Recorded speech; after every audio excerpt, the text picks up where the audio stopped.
Bethesda at E3, and we're talking Rage. One game that's got everyone really excited and is actually playable here on the show floor. So let's start. It's Rage, post-apocalyptic wasteland. There's quite a lot of games like that, but let's have a little bit of history of why this one is the way it is. It's based on Earth, right? Yes. Based on Earth, which is different than some other seemingly post-apocalyptic games. But the studying worked out really well for us because when we looked at the technology and the mega texture and the ability to make these kind of larger outdoor areas, we knew we wanted to have vehicles. And if you have vehicles, you want to have muscle cars. And if you want to have muscle cars, you want to put guns on them. So you can see where you start to focus on what kind of setting that you have. And that's how we came up with this post-apocalyptic setting, because it's ground in things like modern day, history and technology, but it has some sci-fi elements to it. So we can have things like, BFG style weapons and, mind control darts and all kinds of crazy things. So really this setting works well to give us the freedom to be creative. Perfect, and it has been amazingly creative, but there's three major elements to this game. And at the start you think, God, how do these even fit together? Shooting, driving, RPG. So let's talk about the shooting and the RPG elements first, because the driving is one of the biggest ones. Yes, at its core, it's a first-person shooter. I mean, we invented the shooter, with Doom, Quake, and Wolfenstein. Hell yeah! We know what we're doing there, and that really is the core. But we wanted to make it more than just a corridor shooter. Yeah. So that's why we integrated some of the vehicle elements, and then we expanded on the story. Now, I wouldn't say it's RPG. But there is, some player progression, with what you have, your arsenal of engineering items, weapons, and ammo types. But there's more story, there's more setting, there's more things to do. It's not a run and gun game. Good, because there's enough of them. Yes. But driving, now a lot of people don't quite get, is it a driving game? No, it's a first-person shooter. Okay, well, how do the two fit together? Because it is a very heavy influence on the driving. Yes. Where did the idea come from for that, and how does that kind of implement in the game style? Well, when we looked at the landscape and the architecture of the game, the wasteland is like a plate, and then you play on this plate, and then you go into these kind of like first-person areas. So we wanted to make from getting from point A to point B just as much fun as what you do when you get there. So we thought, this is great. Let's make these vehicles, make them intuitive.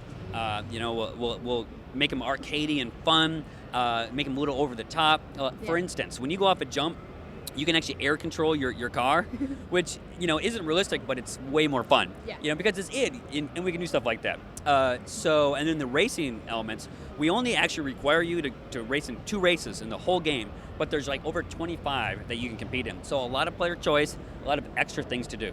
But it's not simply just given a car and given a gun. There's lots of customization. Let's talk a bit about that and the options people have and what they can do. Is it very personal to them, or is it just you go from this one to this one to this one? Well, there is a natural progression. You start with a little ATV, and then your next kind of vehicle is the buggy. And then once you go from the buggy, you go to the Caprino. Now, if you race and you choose to race more, you take your race winnings and you apply those to upgrades to your vehicle. So if you're really not into racing, you're going to have a little more of a challenge when you're in the wasteland fighting. But if you enjoy that aspect of the game, you'll be able to buy more armor, quick use items, bigger guns. So it rewards people for taking the extra effort to do some racing. So, okay, you've pimped out your guns, you've pimped out your car. Multiplayer, is there a chance to show it all off? What kind of styles are we seeing here? So for multiplayer, we wanted to do something different. Again, we have Doom, Quake, and Wolfenstein, which have a legacy to them. So with Rage, at its core, it's really a single player game. It's not short, it's quite long. But we still wanted to have some cool but yet different multiplayer. So we have 2 styles. One centers around the vehicles. Yeah.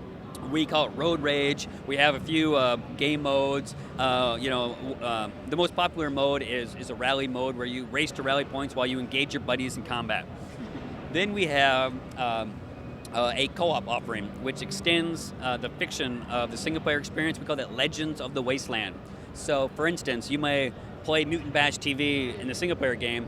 You can get with your buddy and you can play like the pilot episode, or you may go into the Shrouded Clan's base to uncover something, and then with your buddy you go there like beforehand. So you don't play the same character, but you play another character, another kind of fictional extension. So a little bit of something for everybody then, really. Yes, Rage definitely has something for everybody. And what's it been like as well, having from, you've got a company with a lot of prestige behind you, doing Wolfenstein Quake. What has it been like, and what's the reaction been for, like, you guys, right, coming out with a new game, but it's not the corridor shooters that you've done before? What's the reaction been? Well, it's important to know, and I've been at it forever, so I can say this. Forever.